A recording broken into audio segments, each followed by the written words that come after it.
It has been a long wait for Overwatch 2, with it being revealed back in 2019, going dark for about 2 years thanks to the global pandemic, then re-emerging in 2022 with an open beta, and now the game has finally released to the public as a free-to-play live service game taking the place of Overwatch 1.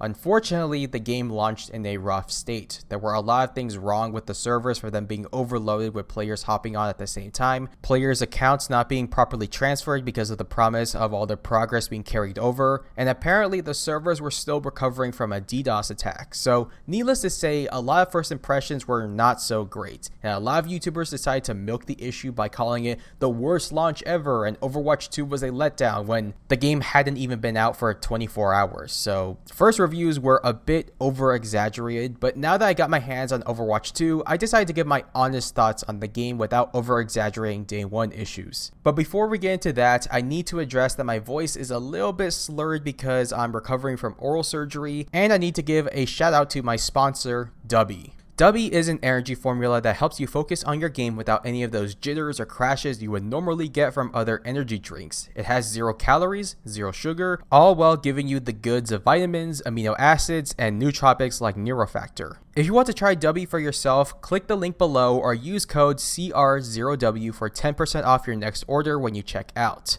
What you need to know about Overwatch 2 is that it isn't actually a sequel to Overwatch 1 despite the name. The idea of Overwatch 2 is a massive update to Overwatch that essentially changes the way we play the game forever, and I'll go over these changes throughout the video. I'm saying this because a lot of YouTubers are already calling this a joke of a sequel while reviewing the game as a sequel when that wasn't the point of the game to begin with, and you know this if you kept up with the game since 2019. For those that think it's a scam, if you purchased Overwatch 1 and put a lot of time into it, your progress and items carry over, so you technically shouldn't be losing anything. And if you're a completely new player, the game is free. I'll get more into that later, but let's move on to the gameplay. If you're new to Overwatch, it's a hero-based MOBA FPS hybrid where 2 teams compete against each other to complete multiple objectives. If you're a veteran of Overwatch, you'll know that there were a lot of changes to this formula, such as removing 1 tank, turning it from 6v6 to 5v5, and every other hero had some kind of rework. These don't seem like massive changes, but it actually makes the game feel way different in a good way. Instead of having to shoot a bunch of shields and spamming everything into 2 tanks, it feels more organized with just 1 more powerful tank. There's less clutter but more action at the same time. Part of this is because a lot of the tanks and DPSs were reworked. This video would be an hour long if I went over every single change, but here are some of the most notable ones. Orisa no longer has a shield or a gravity orb. Instead, she has a javelin which can be thrown and used as a shield, and her ultimate is now a javelin sucking you in a bad way and slamming you down with damage depending on how long the player holds the charge for. Doomfist is now a tank. His uppercut and slam is combined into 1 ability, his health is increased, and his fist becomes a shield that absorbs 90% of the damage thrown at it, but they nerfed the hell out of the punch, making him more of a defensive tank. Crowd control has been reduced. Cassidy's flashbang has been replaced with a sticky bomb, and May's gun no longer freezes players, just to name a few changes. So you know that lovely feeling of being stunned over and over again only to die with no chance of countering your opponents? It's still going to happen every now and then, especially with Sombra, but nowhere near as much as before. There are also 3 new heroes to choose from: Junker Queen, Sojourn, and Kiriko, which are all welcomed additions to the game in my opinion. I think people already playing Overwatch 2 can all agree that the gameplay is really good, arguably better than Overwatch 1. What isn't being received well is the change in monetization. Blizzard got rid of loot boxes entirely in Overwatch 2, but since the game is now free to play, they gotta make up for the losses somehow. So they introduced a new battle pass system, and you now have to pay real money for currency to unlock skins in the heroes menu, compared to how it was before where you would get free loot boxes and use duplicate coins to unlock the skins you actually wanted. It's a pretty drastic change, and a lot of people are not happy with it. I know I'm gonna get a lot of hate for this, and you're free to disagree with me on this, but I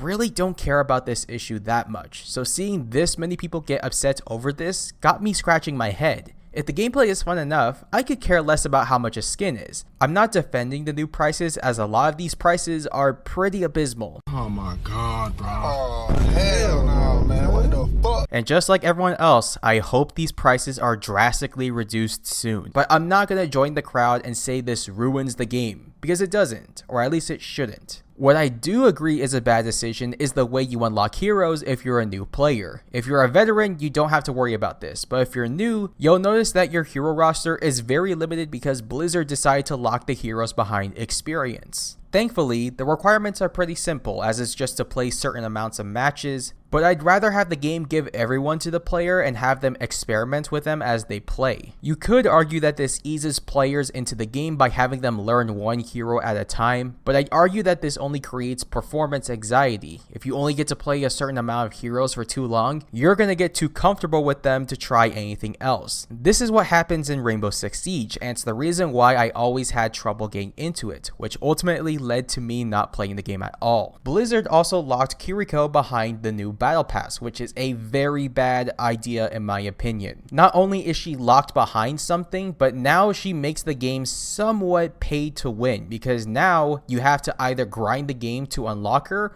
or you could just pay for the Battle Pass and unlock her immediately. Hopefully they change this for the next Battle Pass, but if they keep this system for new heroes, that's going to be really scummy. I'm not going to lie, that's pretty bad. Unfortunately, the PvE experience has been delayed to 2023, so I can't really talk about that too much. So what do I think of what we have so far? I think the game is great. Sure, there are scummy microtransactions, and the game takes away a lot of freedom when it comes to customizing your heroes, and the launch for the game was pretty bad, but there are enough changes with the gameplay and heroes to leave me satisfied. So if you're a veteran like me who wanted more out of Overwatch 1, or if you're a new player looking into Overwatch for the first time, this is definitely what you're looking for. But if you never liked Overwatch, never cared about it, or if you're a completionist who will literally die if you don't have free access to skins, this may not be for you. What are your thoughts on Overwatch 2? Leave them down in the comments below. I hope you enjoyed the video. Leave a like, subscribe for more content, and I'll talk to you all later.